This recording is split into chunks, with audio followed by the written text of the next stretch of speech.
ಜೀವನದಲ್ಲಿ ಒಳ್ಳೆಯ ಕೆಲಸಗಳನ್ನು ಮಾಡಿ ಅಭಿನವ್ ಮಂಜುನಾಥ್ ಸ್ವಾಮೀಜಿ ತನಗೆ ಉಪಕಾರ ಮಾಡಿದವರಿಗೆ ಹಾನಿ ಮಾಡುವ ಬುದ್ಧಿವಂತಿಕೆ ಇರಬಾರದು. ತನ್ನ ಕರ್ಮದ ಫಲವನ್ನು ಅನುಭವಿಸಬೇಕಾಗುತ್ತದೆ.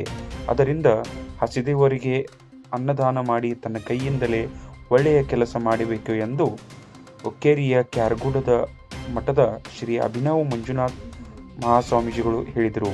ಅವರು ಚಿಕ್ಕೋಡಿ ತಾಲೂಕಿನ ಮಜಲಟ್ಟಿ ಗ್ರಾಮದಲ್ಲಿ ಅಪ್ಪಣ್ಣ ದೇವಋಷಿ ಪ್ರಶಸ್ತಿ ಮತ್ತು BR ಸಂಗಾಪಗೋಳ್ ಶಿಕ್ಷಣ ಶ್ರೀ ಪ್ರಶಸ್ತಿ ಪ್ರದಾನ ಮಾಡಿ ಅವರು ಮಾತನಾಡಿದರು. ನಿವೃತ್ತ ಪ್ರಾಂಶುಪಾಲ ವೀರಭದ್ರಪ್ಪ ಸಾಲಿ ಮಾತನಾಡಿ, ರಮೇಶ್ ಕಲೆಯಲ್ಲಿ ಯಶಸ್ಸು ಸಾಧಿಸಿ ತನ್ನ ಗುರುಗಳ ಋಣವನ್ನು ತೀರಿಸಿದರು. ಪ್ರತಿಯೊಬ್ಬರು ಸಮಾಜದ ಋಣವನ್ನು ತೀರಿಸಬೇಕಾಗಿದೆ. ಕಾರ್ಯಕ್ರಮದಲ್ಲಿ ಮಜಲಟ್ಟಿ ಸರ್ಕಾರಿ ಪ್ರಗತಿ ಎಜುಕೇಷನ್ ಸೊಸೈಟಿಯ ಅಧ್ಯಕ್ಷ ರುದ್ರಪ್ಪ ಸಂಗಾಪಗೋಳ್, ಮಜಲಟ್ಟಿ ಸರ್ಕಾರಿ ಕಾಲೇಜಿನ ಪ್ರಾಚಾರ್ಯ ಆನಂದ್ ಕೋಳಿ, ಸಿದ್ಧ ಸಮಾಧಿ ಯೋಗ ಗುರು ಶಂಕರ್ ಗುರುಜಿ, ಮಾತೋಶ್ರೀ ಸಾವಿತ್ರಮ್ಮ, ಶಂಕರಗೌಡ ಪಾಟೀಲ್, ಅಪ್ಪಣ್ಣ ನಾಯಕ್ ಮೊದಲಾದವರು ಉಪಸ್ಥಿತರಿದ್ದರು. ಬಸವಪ್ರಭು ಕುಂಡ್ರುಕ್, ಪ್ರಿಯಾ ವಂಟಮುರಿ ಉಪಸ್ಥಿತರಿದ್ದರು. ರಮೇಶ್ ಕಾಂಬ್ಳೆ ಸ್ವಾಗತಿಸಿದರು. ಶಿಕ್ಷಕ ವಿಶ್ವನಾಥ್ ದುಮಾಳೆ ನಿರೂಪಿಸಿದರು. ನಿವೃತ್ತ ಪ್ರಾಂಶುಪಾಲ್ ಆನಂದ್ ಕೋಳಿ ಮತ್ತು ಇತರ ಪ್ರತಿಭಾನ್ವಿತ ವ್ಯಕ್ತಿಗಳಿಗೆ ಪ್ರಶಸ್ತಿಗಳನ್ನು ನೀಡಿ ಸನ್ಮಾನಿಸಲಾಯಿತು. ಯಾರ್ದು? ಅಪ್ಪನಜ್ಜವ್ರದ್ದು. ನೀವೆಲ್ಲ ಅವರನ್ನು ಕಂಡಿದ್ದೀರಿ, ಅವರ ಅನುಭವವನ್ನು ನೋಡಿದಿರಿ. ಸಾಮಾನ್ಯ ಕುಟುಂಬದಲ್ಲಿ ಸಾಮಾನ್ಯ ವ್ಯಕ್ತಿಯಾಗಿ ಹಿಂದುಳಿದ ವರ್ಗದೊಳು ಹುಟ್ಟಿದ್ರೂ ಕೂಡ ದೈವತ್ವದ ಶಕ್ತಿ ಹೆಂಗೆ ಬಂತವರಿಗೆ? ಅವರು ನಡೆದ ಬಂದ ದಾರಿ, ನುಡಿದ ವಾಕ್ಯಗಳು, ಮಾಡಿದ ಕಾರ್ಯಗಳು, ತೋರಿದ ಲೀಲೆಗಳು ಇತ್ಯಾದಿ ಬರೇ ಮಜಲಷ್ಟಿಗಷ್ಟೇ ಅಲ್ಲ, ಸುತ್ತಮುತ್ತಲ ಹಳ್ಳಿಗೆ ಅಜ್ಜನವರ ಅನುಗ್ರಹ ಬಹಳ ಚೆನ್ನಾಗಿ ಆಗ್ಯದ. ಅವರ ಸಣ್ಣ ಕಿರು ಹೊತ್ತಿಗೆ ಒಂದು ರಿಲೀಸ್ ಮಾಡ್ಯಾರ. ಅವರು ಅದ್ರಾಗ ಸುಮಾರು ಒಂದಷ್ಟು ವಿಷಯಗಳನ್ನ ಪ್ರಸ್ತಾವನೆ ಬಹಳ ಚೆನ್ನಾಗಿ ಮಾಡ್ಯಾರ. ದೈವತ್ವದಲ್ಲಿ ಅಥವಾ ಗುರುತರದ ಅನಂತ ಪರಾತ್ಪರದ ಶಕ್ತಿಯಲ್ಲಿ 2 ವೈಶಿಷ್ಟ್ಯಗಳು. ತ್ಯಾಗ, ಯೋಗ ಬಲದಿಂದ ತಪಸ್ಸನ್ನ ಗೈದಿರತಕ್ಕಂಥ ಆತ್ಮಜ್ಞಾನಿಗಳು ಒಂದು ಕಡೆಯಾದರೆ, ವೇದಾಂತ, ಭಗವದ್ಗೀತೆ, ಉಪನಿಷತ್ತುಗಳು, ಭಾಗವತ ಇತ್ಯಾದಿ ಶಾಸ್ತ್ರಗಳನ್ನ ಅಧ್ಯಯನ ಮಾಡಿ ಸ್ವಾಧ್ಯಾಯ ಮಾಡಿಕೊಂಡು ಸಮಾಜಕ್ಕೆ ಸುಂದರವಾದ ಸಂದೇಶವನ್ನು ಕೊಡತಕ್ಕಂಥ ತತ್ವಜ್ಞಾನಿಗಳು ಒಂದು ಕಡೆ. ಆತ್ಮಜ್ಞಾನಿಗಳು ಒಂದು ಕಡೆ, ತತ್ವಜ್ಞಾನಿಗಳು ಒಂದು ಕಡೆ. ಆತ್ಮಜ್ಞಾನಿಗಳು ತಪಸ್ಸನ್ನ ಮಾಡಿ ಮನಸ್ಸನ್ನ ಗೆದ್ರು. ತತ್ವಜ್ಞಾನಿಗಳು ಗ್ರಂಥಗಳನ್ನು ಅಧ್ಯಯನ ಮಾಡಿ ಸಮಾಜದ ಸಮಸ್ಯೆಗೆ ಉತ್ತರವನ್ನ ಕೊಟ್ರು. ಇವರಿಬ್ಬರ ಮಧ್ಯದಲ್ಲಿ ಯಾರು ಬರ್ತಾರಂತಂದ್ರೆ ಇಂಥ ದೇವಋಷಿ ಅಪ್ಪಣ್ಣನವರು ಬರ್ತಾರೆ. ಯಾಕ? ತಪಸ್ಸಿನ ಗೊಡಿಗೆ ಹೋಗಲಿಲ್ಲ, ಗ್ರಂಥದ ಗೋಚಾರಕ್ಕೆ ಎಂದೂ ಕೈ ಹಾಕಲಿಲ್ಲ, ಶಾಸ್ತ್ರ ಓದಲಿಲ್ಲ, ತಪಸ್ಸು ಮಾಡಲಿಲ್ಲ. ಏನೂ ಮಾಡಲಾರದವ್ರಿಗೆ ದೈವ ಹೆಂಗ ಒಲಿತು ಅಂದ್ರೆ ಅದು ಪೂರ್ವ ಜನ್ಮದ ಪುಣ್ಯ. ಆ ದೈವತ್ವವನ್ನ ಬಾಲ್ಯದಲ್ಲಿ ಅವರ ಜನ್ಮದೊಳಗ ಆ ತಾಯಿ ಅನುಗ್ರಹ, ಯಾಕಂದ್ರೆ ಅವರ ಇಡೀ ವಂಶ ಕಾಲದಿಂದಲೂ ಆ ತಾಯಿಯನ್ನು ಆರಾಧನೆ ಮಾಡ್ಕೊಂತ ಬಂದಾರ. ಆ ಆರಾಧನೆಯ ಪ್ರತಿಫಲವೇ ಒಂದು ಅಂಶ ಅವರ ಕುಟುಂಬಕ್ಕೆ ಬರ್ತದೆ. ಆ ನಿಟ್ಟಿನೊಳಗ ಆ ಶಕ್ತಿ ಅಪ್ಪಣ್ಣನವರೊಳಗ ಬಂತು. ಬಂದ ಶಕ್ತಿಯನ್ನ ಸ್ವಾರ್ಥಕ್ಕೆ ಬಳಸ್ಕೊಳ್ಳಿಲ್ಲ, ಸಮಾಜಕ್ಕೆ ಕೊಟ್ರು. ಅದಕ್ಕೆ ಸಮಾಜ ಇವತ್ತು ಅವ್ರನ್ನ ಅಪ್ಕೊಂಡಿದ್ದಕ್ಕೆ ನಾವೆಲ್ಲ ಬಂದು ಕುಂತ್ಕೊಂಡಿವಿ. ದೇವಋಷಿ ಅಪ್ಪಣ್ಣನವರು ತಾವು ದೇವರ ಹೇಳಕತ್ತಾರು, ಮತ್ತೊಂದ್ ಮಾಡಕತ್ತಾರು, ಮಗದೊಂದ್ ಮಾಡಕತ್ತಾರು, ನುಡಿ ಹೇಳಕತ್ತಾರು. ಬಂದ್ ರೊಕ್ಕ ಎಲ್ಲ ತನ್ನ ಮನಿ ತುಂಬಿಕೊಂಡು ಬಿಲ್ಡಿಂಗ್ ಹಾಕಿ ಮಕ್ಕಳಿಗೆ ಚಲೋ ಚಲೋ ಕಾರ್ ಗಾಡಿ ಕೊಡಿಸಿದ್ದ ಅಂದ್ರೆ ಕ್ಯಾರಗೋಡ ಅಜ್ಜವರು ಬರ್ತಿರ್ಲಿಲ್ಲ, ರುದ್ರಪ್ಪನವರು ಬರ್ತಿರ್ಲಿಲ್ಲ. ಆದ್ರೆ ಆ ಪುಣ್ಯ ಪುರುಷ ನೊಂದು ಬೆಂದು ಬೆಳಲಿ ಬೆಂಡಾಗಿ ಯಾವುದೋ ಗ್ರಾಮದಿಂದ, ಯಾವುದೋ ಹಳ್ಳಿಯಿಂದ, ಯಾವುದೋ ಜಿಲ್ಲೆಯಿಂದ ಬಂದಿರತಕ್ಕಂಥ ಭಕ್ತರಿಗೆ ಕಣ್ಣೀರ್ ಹಾಕಬೇಡ್ರಿ, ದುರ್ಗವ್ವದಾಳ, ನಿಮ್ಮ ಕಣ್ಣೀರ್ ಒರೆಸ್ತಾಳ ಅಂತ ಹೇಳಿ ಭರವಸೆಯನ್ನ ಕೊಟ್ಟು ಬಂದ ಕಷ್ಟಗಳನ್ನ ಭಂಡಾರದ ಮೂಲಕ ಅಥವಾ ಭಸ್ಮದ ಮೂಲಕ, ಲಿಂಬಿ ಹಣ್ಣಿನ ಮೂಲಕ ಪರಿಹಾರ ಮಾಡಿ ಅವರು ಕೊಟ್ಟಿರ್ತಕ್ಕಂಥ ಕಂತೆ ನೋಟಿನ ಗಂಟೆ ಮುಂದಿಟ್ಟರು ಕೂಡ ಯಾವತ್ತೂ ಲೆಕ್ಕಿಸದೆ ದೇವಸ್ಥಾನದ ಜೀರ್ಣೋದ್ಧಾರ ಆಗ್ಲಿ, ಸಮಾಜದ ಒಳತಿಗೆ ಉಪಯೋಗ ಆಗಲಿ ಅಂತ ತಿಳ್ಕೊಂಡು ಬಹಳ ವ್ಯವಸ್ಥಿತವಾಗಿರ್ತಕ್ಕಂಥ ಕಾರ್ಯ ಮಾಡ್ಯಾರಲ್ಲ. ಆ ಅಪರೂಪದ ಕಾರ್ಯಕ್ಕೆ ನಾವೆಲ್ಲ ಸಾಕ್ಷಿಯಾಗಿದ್ದೆ. ಅವರ ಆತ್ಮಕ್ಕೆ ನಾವೆಲ್ಲ ಕೊಡತಕ್ಕಂಥ ಚಿರಯೌವನದ ಮೌನದ ಶಾಂತಿಯ ಸಂದೇಶ ಇದು. ಅಂತವರ ಈ ಪುಣ್ಯ ಸ್ಮರಣೋತ್ಸವದ ನಿಮಿತ್ತವಾಗಿ 70 ಸಂವತ್ಸರ ದಾಟಿರತಕ್ಕಂಥ ಹಿರಿಯರಿಗೆ ಗೌರವ ಸನ್ಮಾನ ಮತ್ತು ಸಾಧಕರಿಗೆ ಸನ್ಮಾನ, ಸುಮಾರು 5 ಜನರಿಗೆ ನಾವು ಸನ್ಮಾನ ಮಾಡಿದ್ವಿ. ಇನ್ನು ಹಿರಿಯರಿಗೆ ಸನ್ಮಾನ ಅದ. ಆ ನಿಟ್ಟಿನೊಳಗಡೆ ನೀವು ಮಲ್ಕೋತೀರ ಅನ್ನೋದಕ್ಕೆ ನೀವೊಂದೆರಡು ಮಾತು ಹೇಳ್ರಿ ಅಂತ ಹೇಳಿ ಆವಿಷ್ಕರಿಸ್ಯಾರೀಗ. ನೋಡ್ಬೇಕಲ್ಲ ನೀವೆಲ್ಲ ಕಣ್ಣಾರಿಯಾಗಿ. ಏನಾಗ್ಬಿಟ್ಟದ ಅಂತಂದ್ರೆ ತಂದೆ ತಾಯಿಗಳು ಎಲ್ಲಿದ್ದಾರೆ ಅಂತಂದ್ರೆ, ನಾನು ಈ ಕಳೆದ ಒಂದು ವಾರದ ಹಿಂದ ಒಂದು ದೊಡ್ಡ ಸಿಟಿಗೆ ಫಂಕ್ಷನ್ಗೆ ಹೋಗಿದ್ವಿ. ನಮ್ಮ ರಾಜ್ಯದ ರಾಜಧಾನಿ ಅಂತ ಹೇಳಿ ಕರೆಸ್ಕೊಳ್ಳೋ ಬೆಂಗಳೂರಿಗೆ. ನೀವು ನಂಬ್ತಿರಲ್ಲ ಯಾಂಬಲ್ಲ, ಕಾರ್ಯಕ್ರಮ ಮುಗಿಸ್ಕೊಂಡು ಸಾಯಂಕಾಲದ ಒಂದು ಕಾರ್ಯಕ್ರಮ ಎಲ್ಲಿತ್ತು ಅಂತಂದ್ರೆ ವೃದ್ಧಾಶ್ರಮದೊಳಗ ಒಂದು ಸತ್ಸಂಗ ಕಾರ್ಯಕ್ರಮ ಅಂತ ಇಟ್ಕೊಂಡಿದ್ರು. ನಾನು ವೃದ್ಧಾಶ್ರಮ ಅಂತಂದ್ರೆ ತಲೆಯಾಗ ಬಂತು, ಎಲ್ಲ ಅಳದು ಉಳಿದವ್ರು ಬಂದು ಉಳಿದಿರ್ತಾರಲ್ಲಿ ಅಂತ ಹೇಳಿ.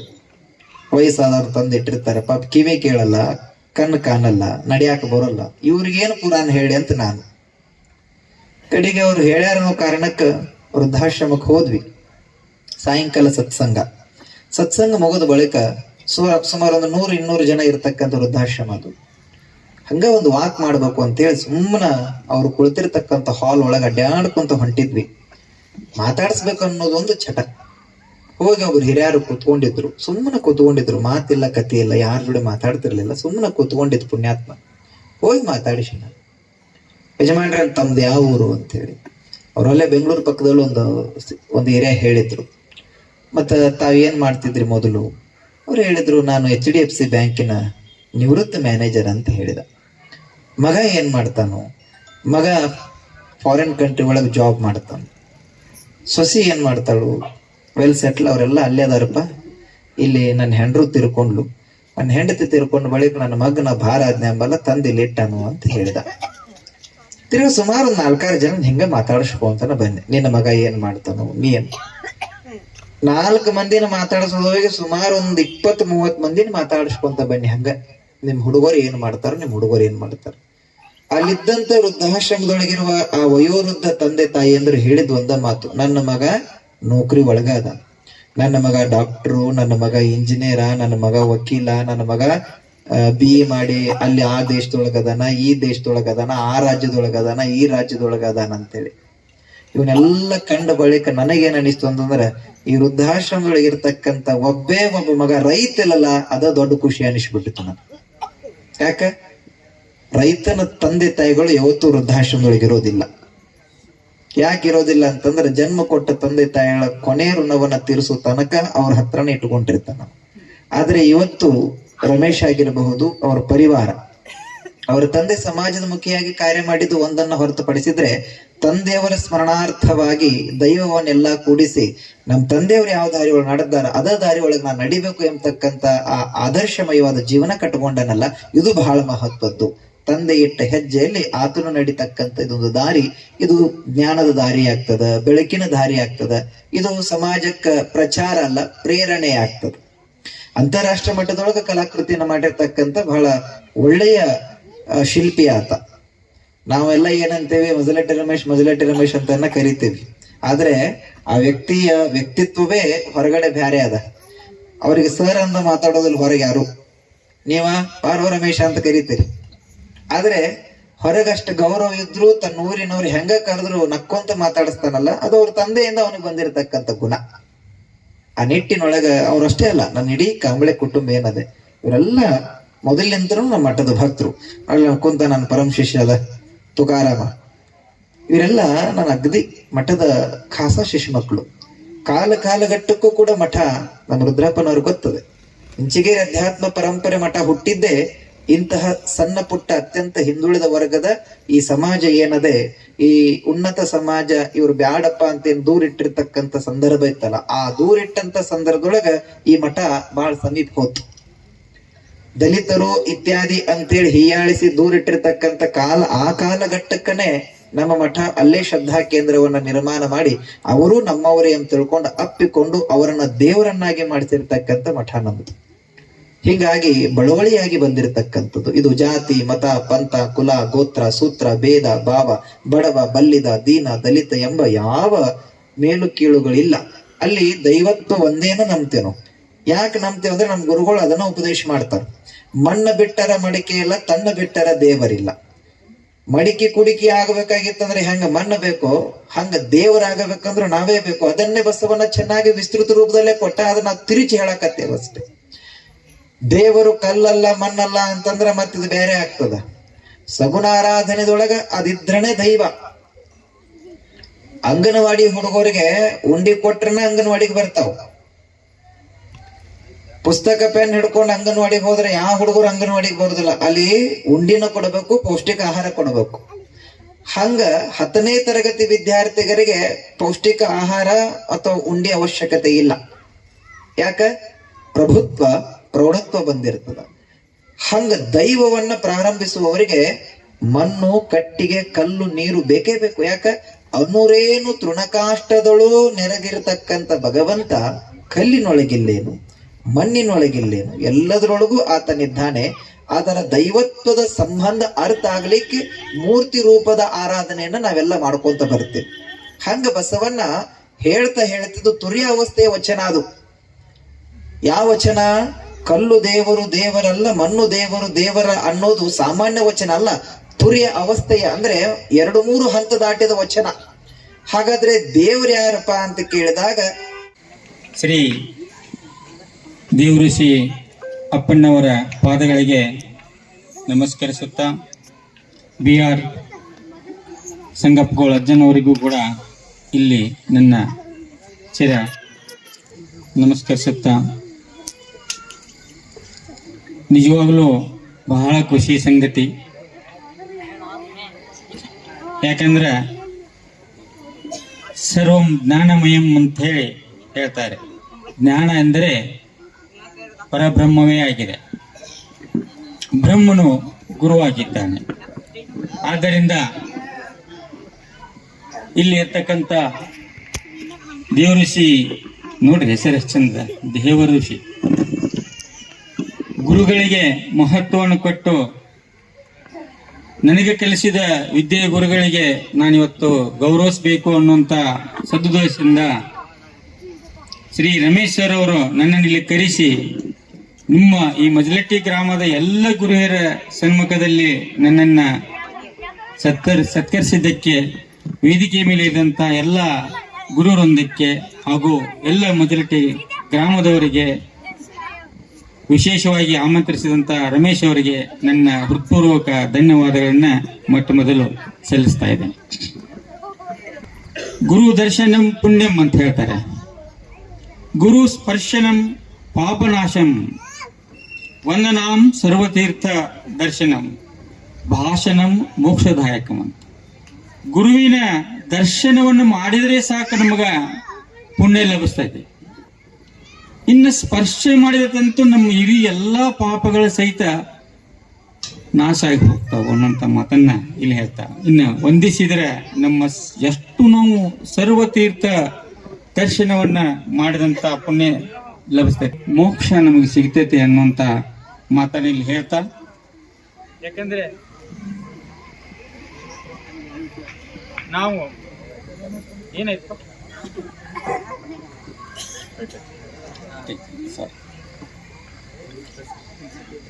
ಇಲ್ಲಿ ಒಂದು ಮಾತು ಹೇಳಬೇಕು.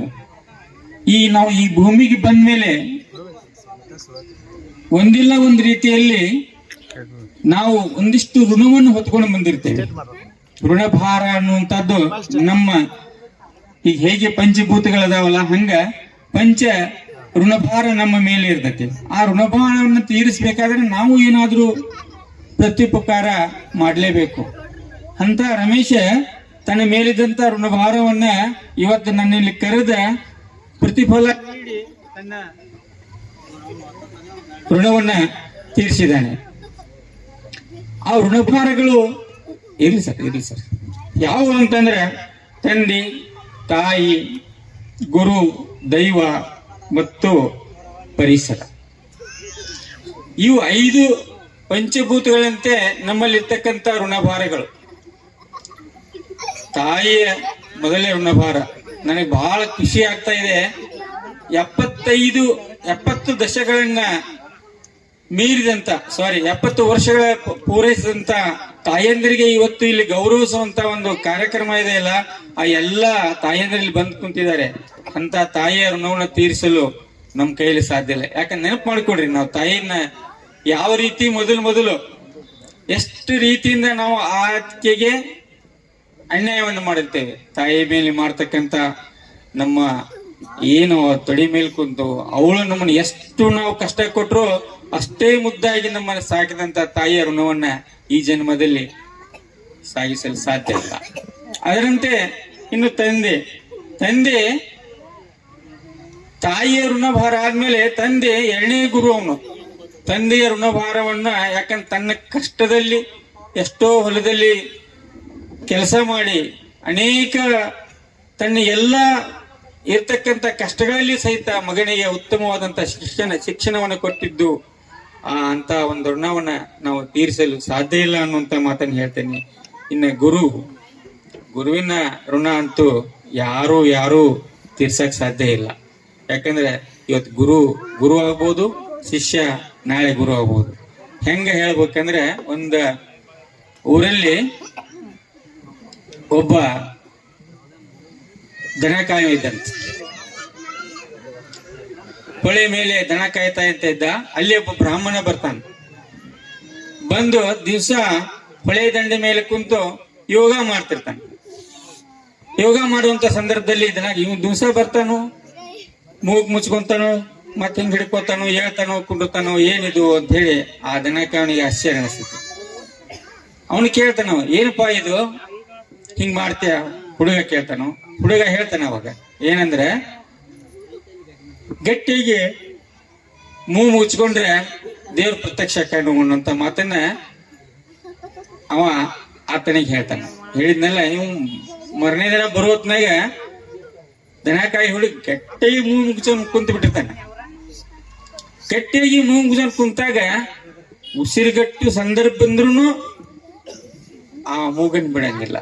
ಆಮೇಲೆ ಮುಂದೆ ಶಿವ ಪ್ರತ್ಯಕ್ಷ ಆಗಿ, ಆ ದೇವರ ಪ್ರತ್ಯಕ್ಷ ಆಗಿ, ಇದು ಹೆಂಗಲ್ಲಪ್ಪ ಅಂತ ಹೇಳಿ ಆತನಿಗೆ ವಿದ್ಯೆಯನ್ನ ಕರುಣಿಸಿದಂತ ಆ ಗುರು ಪರಮಾತ್ಮ. ಆಮೇಲೆ ಆತನೇ ಮುಂದೆ ನಿಮಗೆಲ್ಲ ಗೊತ್ತೈತಿ, ಮೊದಲು ಎಲ್ಲಾ ಎಷ್ಟು ವಿದ್ವಾಂಸರಿರ್ಬೋದು, ಗುರುಗಳಿರ್ಬೋದು, ಅವರು ಮೂಲತಃ ಸಣ್ಣ ಈ ವೃತ್ತಿಯಲ್ಲಿ ಇರ್ತಾರೆ. ಅದೇ ಹುಡುಗ ಬಾಲಕ ಮುಂದೆ ಪತಂಜಲಿ ಮಹರ್ಷಿಯಾಗಿ ಇಡೀ ಜಗತ್ತಿಗೆ ಯೋಗವನ್ನ ನೀಡಿದಂತ ಗುರುವಾಗಿ ಆತ ಅದೇ ರೀತಿ ಅದೇ ಹೇಳಿದ್ ನಾನು. ಇವತ್ತು ಗುರು, ನಾಳೆ ಶಿಷ್ಯ ಗುರು. ಇಲ್ಲಿ ಸರ್ ಯೋಗ ಗುರು ಇದಾರಲ್ಲ,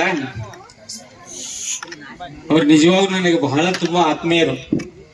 ಅವರು ಸಹಿತ ಒಂದು ಕಾಲದಲ್ಲಿ ಶಿಕ್ಷಕ ವೃತ್ತಿಯನ್ನು ಪ್ರಾರಂಭಿಸಿದವರು ಶಂಕರ ಗುರುಜಿ ಅವರು. ಅವಾಗ ಒಂಥರ ನಿಮ್ಗೈತೆ ಅವರು ಸುರ ಒಂಥರ ಹೇಳ್ಬಾರ್ದು, ಚೇಷ್ಟೆ ಒಂಥರ ನಾವು ಹುಡ್ರ ಬುದ್ಧಿ ಅಂತಲ್ಲ ಅಂತವ್ರು. ಇದೇ ರೀತಿ ಈ ಪದ್ಧತಿ, ಈ ಸತ್ಕಾರ, ಈ ಕಾರ್ಯಗಳನ್ನ ಕಂಟಿನ್ಯೂ ಆಗ್ಬೇಕು. ಹಾಕೋತ ಮತ್ತು ವರ್ಷ ಈಗ ಒಬ್ರು ಇಬ್ರು ಸತ್ಕಾರ ಮೂರ್ತಿಗಳಾದ್ರ ಮುಂದೊಂದ್ ಕಾಲ ಹಿಂಗ್ ಬರ್ಬೇಕಲ್ಲ. ಇಲ್ಲಿ ಸತ್ಕಾರ ಮಾಡ್ಬೇಕಾದ್ರೆ ಸತ್ಕಾರ ಮಾಡೋರು ಬ್ಯಾಸರ ಆಗಿರ್ಬೇಕು. ಆ ರೀತಿ ನಮ್ಮ ಊರಾಗ ಈ ಯುವಕರು ಬೆಳಿಬೇಕು. ಮತ್ತ ಬೆಳೆದ ಈಗ ಹೆಂಗ ರಮೇಶ ರಾಷ್ಟ್ರ ಮಟ್ಟದಲ್ಲಿ, ರಾಜ್ಯ ಮಟ್ಟದಲ್ಲಿ ಯಾವ ರೀತಿ ಕೀರ್ತಿ ಮಾಡ್ಯಾನಲ್ಲ, ಆ ರೀತಿ ಮನೆಗೊಬ್ಬರು ಆ ರೀತಿ ಕೀರ್ತಿವಂತರ ಆಗ್ಬೇಕಂತ ಹಾರೈಸಿ ನಾನು ಇವತ್ತಿನ ಈ ಕಾರ್ಯಕ್ರಮಕ್ಕೆ ಕರೆಸಿ ನನ್ನ ಅಧ್ಯಕ್ಷ ಜೊತೆಗೆ ತಂದೆಯನ್ನ ಸ್ಮರಿಸ್ಕೊಂಡು ಮಾಡತಕ್ಕಂತ ಕಾರ್ಯ. ಅವ್ವ ಇದೇ ಅಜ್ಜವ್ರು ಹೇಳಿದ್ರು, ಇದೇ ಎಷ್ಟು ಅದ್ಭುತ ಹೇಳಿದ್ರು. ಎಲ್ಲಾ ಕಡೆ ವೃದ್ಧಾಶ್ರಮಗಳು ಶುರು ಆಗ್ಯಾವ. ದೊಡ್ಡ ಅಧಿಕಾರಿಗಳು ತಮ್ಮ ತಂದೆ ತಾಯಿಗಳನ್ನೆಲ್ಲ ವೃದ್ಧಾಶ್ರಮದೊಳಗಿಡುವಂತ ಪರಂಪರೆ ಇವತ್ತು ಬೆಳೀತಾ ಇದೆ. ಶಿಕ್ಷಣ ಎಲ್ಲಿ ಹೊಂಟದೆ ಅಂದ್ರೆ ಬಹುಶಃ ಯಾರು ತಂದೆ ತಾಯಿಗಳು ದೊಡ್ಡ ಅಧಿಕಾರಿಗಳೆಲ್ಲ ವೃದ್ಧಾಶ್ರಮ ಸಿಗ್ತಾರೆ ಇವತ್ತು ನೋಡಕ್. ಅದಕ್ಕೆ ಅಂತಹ ಪರಂಪರೆ ಬೆಳೆಯುವುದರೊಂದಿಗೆ ಇವತ್ತು ದೇಶ ಹಾಳಾಗ್ತಾ ಇದೆ.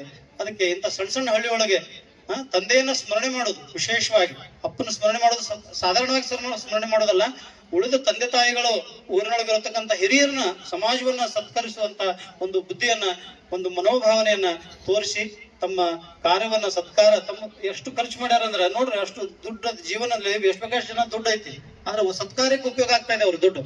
ಅದಕ್ಕೆ ಎಲ್ಲಾ ವಿಶೇಷವಾಗಿರ್ತಕ್ಕಂಥ ಅಜ್ಜಿಗಳನ್ನೆಲ್ಲ ಕರೆಸಿ ಸತ್ಕಾರ ಮಾಡಿದ್ರು. ನನಗಂತೂ ಬಹಳ ಖುಷಿ ಆಗಿದೆ. ಸೊ ಏನೇನು ಕನಸುಗಳಿದ್ದು ಅಂತ ಕನಸುಗಳನ್ನ ನಮ್ಮ ರಮೇಶ್ ಅವ್ರು ಈಡೇರಿಸ್ತಾ ಇದಾರೆ. ಅದ್ರ ಜೊತೆಗೆ ಮೊಮ್ಮಕ್ಕಳೆಲ್ಲ ಬರ್ಬೇಕು, ಅವರು ಆ ಗಿಡಗಳನ್ನ ಕೊಡ್ಬೇಕು, ಆ ಗಿಡಗಳನ್ನ ಅವ್ರು ಬೆಳೆಸ್ಬೇಕು ಅನ್ನುವಂಥದ್ದು. ಹೆಂಗೆ ಶಿಕ್ಷಣಕ್ಕೆ ಆಶೆ ಆಗಿದೆ, ಹೆಂಗ ಅಧ್ಯಾತ್ಮದ ಕಾಶಿ ಆಗಿದೆ ಮಜಲಟ್ಟಿ, ಇನ್ನು ಹಸಿರು ಕ್ರಾಂತಿಯನ್ನ ಆಗಬೇಕು ಅನ್ನೋಂಥ ಕನಸು ಇವತ್ತಿನ ಕಾರ್ಯಕ್ರಮದಲ್ಲಿತ್ತು. ಸೊ ಇವಾಗ ಅದು ಆಗಿದೆ. ಸೊ ಮುಂದಿನ ದಿನಗಳಲ್ಲಿ ಸೊ ಸಣ್ಣ ಒಂದು ಸಸಿ ಬೆಳೆದು ದೊಡ್ಡದು ಹೆಮ್ಮರ ಆಗ್ತದೆ, ಅದ್ರ ಹಣ್ಣುಗಳನ್ನ ತಿನ್ಬೇಕು ಅಂತ ಅವ್ರ ಆಶೆ ಇದೆ. ಎಲ್ಲಾ ಹಣ್ಣುಗಳು ಗಿಡ ಹೆಂಗ್ ಬೆಳಿತಿತ್ತು ಹಂಗ ಮೊಮ್ಮಕ್ಕಳ ಭವಿಷ್ಯ ಬೆಳೀತದ. ಬಹುಶಃ ಎಲ್ಲಾ ಮಕ್ಕಳಿಗೂ ಮೊಮ್ಮಕ್ಕಳಿಗೂ ಪ್ರವಚನ ಪಾಠಗಳಲ್ಲೆಲ್ಲ ಹೇಳ್ತಾರೆ, ಶಿಕ್ಷಕರು ಹೇಳ್ಕೊತ ಹೋಗ್ತಾರೆ. ಹಂಗ ಪರಿಸರ ಬಗ್ಗೆ ಕಾಳಜಿ ಮಾಡುವಂತ ಹೇಳ್ತಾರೆ, ಪ್ರವಚನ ಹೇಳ್ತಾರೆ, ಉಪನ್ಯಾಸ ಹೇಳ್ತಾರೆ. ಅದರ ಪ್ರಾಕ್ಟಿಕಲ್ ಆಗಿ ಮಾಡುವಂತ ಕಾರ್ಯಕ್ರಮ ಬಹುಶಃ ಇದಾಗಿದೆ. ಆ ಗಿಡಗಳನ್ನ ಬೆಳೆಸುವಂಗ ಅವ್ರ ಮಕ್ಕಳಿಗೆಲ್ಲ ಪ್ರೋತ್ಸಾಹ ಕೊಟ್ಟಾರ. ಸೊ ಇಂಥ ಕಾರ್ಯಗಳು ಮ್ಯಾಗಿಂದ ಮ್ಯಾಗ ಸೊ ನಡೀಲಿ, ಎಲ್ಲರಿಗೂ ಅವರು ಮಾಡಿರುವಂತ ಕಾರ್ಯಕ್ರಮ ಮಾದರಿ ಆಗ್ಲಿ. ದೇಶ ವಿದೇಶಗಳಲ್ಲಿ ವಿಶೇಷ ನಮ್ಮ ಪತ್ರಕರ್ತರು ಬಂದ್ರೆ ಅವ್ರಿಗೂ ಸತ್ಕಾರ ಮಾಡಿದ್ರು. ಅಂತ ಕಾರ್ಯಗಳು ಮಾಡಿ ಜಿಲ್ಲಾ ಮಟ್ಟದಲ್ಲಿ ನಮ್ಮ ಇಬ್ರು ಪತ್ರಕರ್ತರು ಇವತ್ತು ಇಂಥ ಕಾರ್ಯಕ್ರಮದಲ್ಲಿ ಸತ್ಕರಿಸಿಕೊಂಡ್ರು. ಸೊ ದೊಡ್ಡ ದೊಡ್ಡ ಕಾರ್ಯಕ್ರಮದಲ್ಲಿ ಅವ್ರಿಗೆ ಸತ್ಕಾರ ಆಗೈತಿ. ಬಟ್ ಇಂಥ ಹಳ್ಳಿ ಒಳಗೆ ಇಂಥವ್ರ ಕಡೆಯಿಂದ ಸತ್ಕಾರ ಮಾಡ್ಕೊಂಡ್ರು, ಅದು ಒಂದು ವಿಶೇಷ. ಪತ್ರಕರ್ತರು ಕೂಡ ನಾನು ಒಂದು ಅಭಿನಂದನೆ ಸಲ್ಲಿಸ್ತೀನಿ. ಇಂತಹ ಕಾರ್ಯಕ್ರಮ ದಯವಿಟ್ಟು ನೀವು ಎಲ್ಲಾ ಕಡೆ, ಜನ ಕಡಿಮೆ ಇರ್ಬೋದು ಇವತ್ತು, ಆದ್ರೆ ಇಡೀ ಸಮಾಜ ನೋಡುವಂತ ಕಾರ್ಯಕ್ರಮ ಇದೆ. ದಯವಿಟ್ಟು ಈ ಕಾರ್ಯಕ್ರಮ ಎಲ್ಲಾ ಕಡೆ ಬಿತ್ತರಿಸುವಂಗ್ ಮಾಡ್ರಿ. ಜನರು ಎಲ್ಲ ನೋಡ್ಲಿ, ಇದನ್ನ ಹಳ್ಳಿಗಳೆಲ್ಲ ಇದನ್ನ ಕಲೀಲಿ. ಇನ್ನೊಬ್ರನ್ನ ಹೆಂಗ್ ಸತ್ಕಾರ ಮಾಡ್ಬೇಕು, ಏನ್ ಕೊಡ್ಬೇಕು ಅನ್ನೋದನ್ನ ಕಲೀಲಿ. ಅದ್ರ ಜೊತೆಗೆ ಒಬ್ಬ ಮಾಡೆಲ್ ಆಗ್ಬೇಕು, ಮಾದರಿ ಆಗ್ಬೇಕು, ಒಬ್ಬ ಕಲಾವಿದನ ಆ ತರ ಗುರುವನ್ನ ಸ್ಮರಣೆ ಮಾಡ್ಬೇಕು, ತಂದೆ ತಾಯಿಗಳನ್ನ ಸ್ಮರಣೆ ಮಾಡ್ಬೇಕು. ಸೊ ಜೊತೆಗೆ ಸಮಾಜಕ್ಕೆ ಏನಾದ್ರೂ ಕೊಡುಗೆ ಕೊಡ್ಬೇಕು ಅನ್ನೋಂತ ಕಳಕಳಿ. ಅವ್ರೇನ್ ದೊಡ್ಡ ಶ್ರೀಮಂತರಲ್ಲ, ತಮ್ಮ ಬಡತನದಲ್ಲೇ ಹುಟ್ಟಿ ಬಡತನದಲ್ಲೇ ಬೆಳೆದು ಒಂದು ಶಿಕ್ಷಣವನ್ನು ಪಡ್ಕೊಂಡು ಒಂದು ಕಲೆಯನ್ನ ಆರಾಧನೆ ಮಾಡಿ, ಹೆಂಗ ಅಧ್ಯಾತ್ಮವನ್ನ ಆರಾಧನೆ ಮಾಡಿದ್ರು ಹಂಗ ಒಂದು ಸಂಸ್ಕಾರದಿಂದ ಅವ್ರು ಈ ಕಾರ್ಯಕ್ರಮವನ್ನು ಮಾಡ್ಯಾರ. ಸೊ ಇಂಥ ಶಕ್ತಿ ಅವ್ರಿಗೆ ಇನ್ನೂ ಹೆಚ್ಚೆಚ್ಚು ಶಕ್ತಿ ಬರ್ಲಿ. ಸೊ ತಾಯಂದಿರು ಆಶೀರ್ವಾದ ಮಾಡ್ರಿ ಅವ್ರಿಗೆಲ್ಲ. ಸೊ ಬಹಳ ಅಪರೂಪವಾಗಿರತಕ್ಕಂತ ಕಾರ್ಯಕ್ರಮ. ಸೊ ಇಂಥ ಕಾರ್ಯಕ್ರಮಗಳು ಹಳ್ಳಿಗಳಲ್ಲಿ ನಡೀಲಿ. ಇಂಥ ಹಿರಿಯರೆಲ್ಲರೂ ಹಳ್ಳಿಗಳನ್ನ ಕಟ್ಟುವುದಕ್ಕೆ ನಿಂತ್ಕೊಳ್ಳಿ. ವಿದ್ಯಾವಂತರೆಲ್ಲರೂ ಕೂಡ ಬುದ್ಧಿವಂತರು, ಜ್ಞಾನವಂತರಾಗ್ಲಿ, ಅದಕ್ಕಿಂತ ಮುಖ್ಯ ಹೃದಯವಂತರಾಗ್ಲಿ. ಹೃದಯವನ್ನ ಅವರು ಹೃದಯವಂತಿಕೆಯಿಂದ ಬೆಳೆಯುವಂಗಾಗ್ಲಿ ಅನ್ನುವಂತಹ ರೀತಿಯಿಂದ ಗ್ರಾಮದ ಹಿರಿಯರೆಲ್ಲೂ ಕೂಡ ಆಶೀರ್ವಾದ ಮಾಡ್ಯಾರ. ಅಪರೂಪವಾಗಿರತಕ್ಕಂತ ಕಾರ್ಯಕ್ರಮ. ಬಹುಶಃ ಬಹಳ ಟೈಮ್. ಪೂಜ್ಯ ಶ್ರೀ ಅಭಿನವ ಮಂಜುನಾಥ್ ಮಹಾಸ್ವಾಮೀಜಿಗಳಿಗೆ ಸ್ವಾಗತ, ಸುಸ್ವಾಗತ. ಹೃದಯಪೂರ್ವಕ ನಮ್ಮ ಗ್ರಾಮಸ್ಥರಿಂದ, ಭಕ್ತರಿಂದ ಹಾಗೂ ಎಲ್ಲ ಕಾರಣಗಳಿಂದ ಸ್ವಾಗತ. ಅದೇ ರೀತಿಯಾಗಿ ಅಧ್ಯಕ್ಷರಾದ ಶ್ರೀ ರುದ್ರಪ್ಪಣ್ಣ ಸಂಗಪ್ಪ ಅವರಿಗೂ ಕೂಡ ಹೃದಯಪೂರ್ವಕ ಸ್ವಾಗತ, ಸುಸ್ವಾಗತ. ಕೃಪಾ ಉಪಸ್ಥಿತಿ ಶ್ರೀ ಶಂಕರ್ ಗುರುಜಿ ಅವರು, ಸಿದ್ಧಿ ಸಮಾಧಿ ಯೋಗ ಗುರುಗಳು ಚಿಕ್ಕೋಡಿ, ಇವರಿಗೂ ಕೂಡ ಹೃದಯಪೂರ್ವಕ ಸ್ವಾಗತ, ಸುಸ್ವಾಗತ. ಉಪಸ್ಥಿತಿ ಶ್ರೀ ಏನೋ ಸ್ವಲ್ಪ ಕಾರಣದಿಂದ ಬರಲಿಲ್ಲ.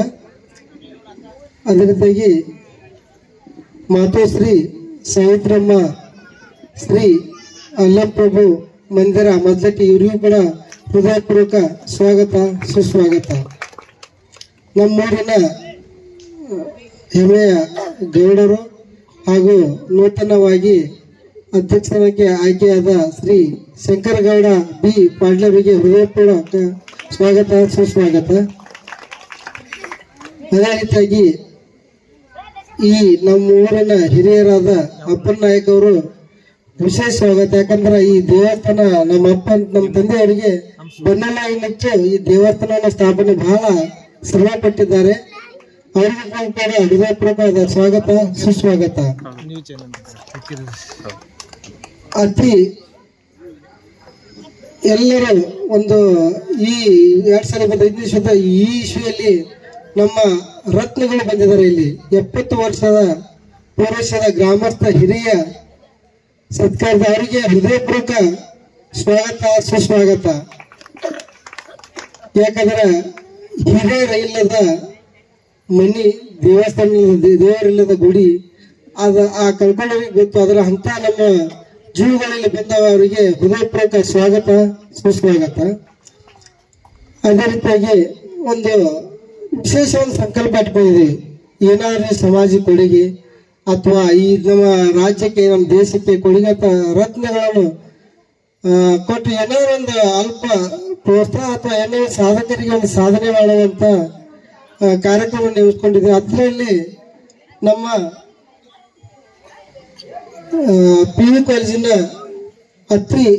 ಅತ್ಯುತ್ತಮ ಹಾಗೂ ಶ್ರೇಷ್ಠ ಪ್ರಾಂಶುಪಾಲರಾಗಿ ಹಾಗೂ ನಮ್ಮ ಅಜ್ಜಪಿ ಗ್ರಾಮಕ್ಕೆ ಜೀವನ ಪೂರ್ತಿ ಹಣ್ಣು ತಿನ್ಬೇಕು ಮತ್ತೆ ಗಿಡ ಬೆಳೆಸಬೇಕು.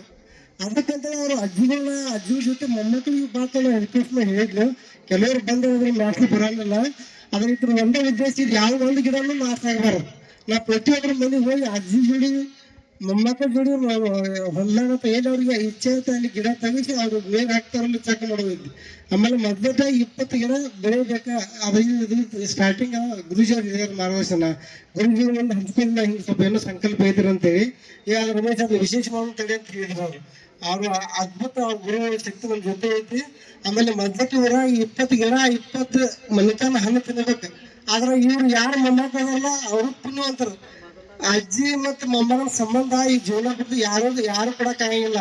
ಅವರಲ್ಲಿ ಅಜ್ಜಿಗಿರೋ ಒಂದ ಆಸೆ ಮಾತ್ರ ಮೊಮ್ಮಗ ಬಂದು ತಡಿಮ್ಯಾಕ ಹೊಂದ್ಬೇಕು, ಅದ ಸ್ವರ್ಗ. ಆ ಸ್ವರ್ಗದ ಸಂಬಂಧಗಳು ಈಗ ಬಹಳ ಜನ ಕಮ್ಮಿ ಆಗೈತಿ. ಯಾಕಂದ್ರೆ ಕೆಲವರು ನೌಕರಿ ಇಡ್ತಾರ, ಮನೆಯವ್ರ ಕರ್ಕೊಂಡು ಹೋಗಿಬಿಡ್ತಾರ. ಆದ್ರ ಅವರ ಅಪ್ಪನ ಜೊತೆ ಅಜ್ಜ ಏನು ಮೊಮ್ಮಕ್ಕಳು ಖುಷಿ ಬೇಕಲ್ಲ, ಆ ಖುಷಿ ಇದ್ರೆ ಸ್ವರ್ಗ ಇರೋದು ಅದು ಸ್ವರ್ಗ. ಅದಕ್ಕೆ ಇಲ್ಲಿ ಮಾವಿನ ಯಾಕೆ ಹೊಡೆದು ವಾರ ಒಂದು ಹೊರಗಬಾರ್ದು, ನಿಮ್ಮ ಅಜ್ಜಿ ನಿಮ್ ಜೊತೆ ಸದಾ ಇರ್ತಾವ ಅಂತ ಹೇಳಿ ಈ ಗಿಡ ಹಚ್ಚಿರಿ. ಅದೇ ಸಂಕಲ್ಪ. ನಮಸ್ಕಾರ ಎಲ್ಲರಿಗೂ. ಅವರವನ್ನ ಶಿಕ್ಷಣ ಶ್ರೀ ಪ್ರಶಸ್ತಿ ಅನ್ನುವಂತೆಯನ್ನ ನೀಡ್ತಾ ಇದ್ದೇವೆ. ದಯವಿಟ್ಟು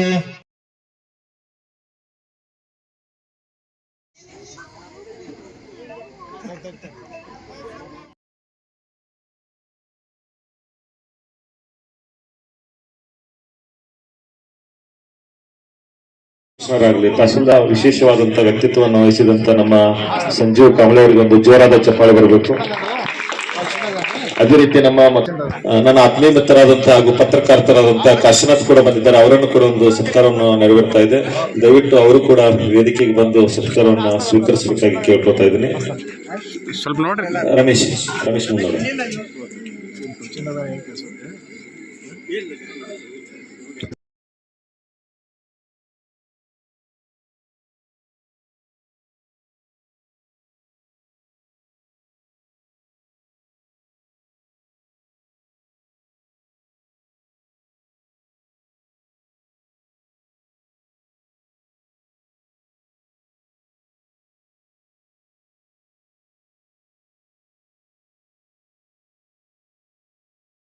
ಫಲದಾನ ಅವನು, ಯಾಕಂದ್ರೆ ಅಜ್ಜಿಗಳ ಆಳಕತ್ತಿರ ಇಲ್ಲಿ ಕರ್ಸ್ ಮತ್ತು ಅಳಿಸಿದ ಅಜ್ಜಿಗಳು ಅಂದ್ರೆ ಕೃಷಿಯ ಬಾಷ್ಪ ವಿಸರ್ಜನೆ ಅಂತ ಕರಿತಾರದಕ್ಕೆ ಬಹಳ ಒಂದು ಹೃದಯ ಹಿರಿಯ ಜೀವಿಗಳಿಗೆ ಧನ್ಯವನ್ನು ಅರ್ಪಿಸ್ತಾ ಇದ್ದೇವೆ.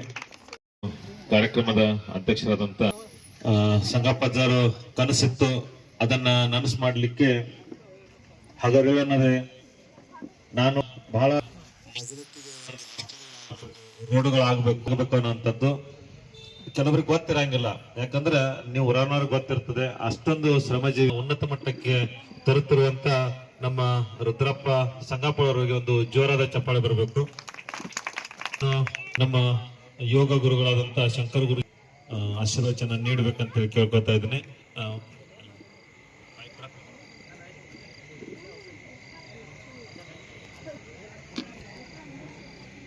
ಜೈ ಬೋಲೋ ಸದ್ಗುರುನಾಥ ಮಹಾರಾಜ್ ಕಿ. ಅಪರೂಪವಾಗಿರತಕ್ಕಂತಹ ಕಾರ್ಯಕ್ರಮ. ಚಪ್ಪಾಳೆ ಬರಬೇಕು. ಬಹಳಷ್ಟು ಅದ್ಭುತವಾದಂತ ರೀತಿಯಲ್ಲಿ